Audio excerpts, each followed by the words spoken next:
Hello, hi sir, Modi sir, నా నమస్కారం. మీరు చాలా మంచి పని చేశారు సార్. కరప్షన్ అరగటాలని 500 నోట్లు 1000 రూపాయల నోట్లు బ్యాన్ చేస్తున్నారు. చాలా మంచి పని సార్. సార్, ఈ 2 రోజుల కోసం మాకేం చెప్పారు మీరు?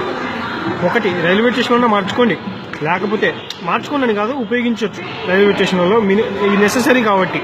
బస్ స్టేషన్లలో, పెట్రోల్ బంక్లో ఎంత దారుణంగా ఉందంటే 500 రూపీస్ నోట్ తీసుకెళ్ళి మేము పెట్రోల్ కొట్టించుకోవాలనుకుంటే చేంజ్ ఇవ్వరు సార్. 500 రూపీస్కి పెట్రోల్ కొడతాం, లేకపోతే మేము చేంజ్ ఇవ్వమంటున్నారు. సరే, వదిలేయండి.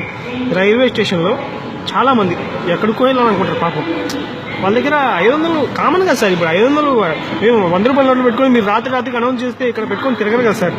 ఇక్కడికి వస్తే గుంటూరు రైల్వే స్టేషన్ కౌంటర్లో ఒక ఆమె కూర్చోంది. ఫుల్ చేంజ్ ఉంది సార్ ఆమె దగ్గర. చేంజ్ లేదని అబద్ధం చెప్తుంది. పక్కన పెట్టేద్దాం.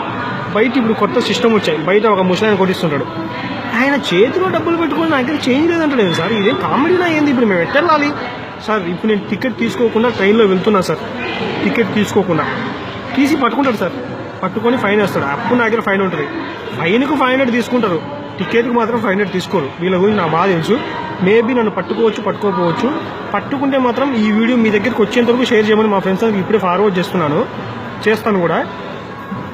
సార్, మీరు మంచోళ్ళు, మంచి పని చేస్తున్నారు. కానీ వ్యవస్థ అలాంటిది కాదు సార్. వీళ్ళు మారరు సార్. మీరు నిన్నే కదా సార్ చెప్పింది రైల్వే స్టేషన్లలో బస్ స్టేషన్ చెల్లుతుందని. వీళ్ళు అప్పుడేట్ లేపారు సార్.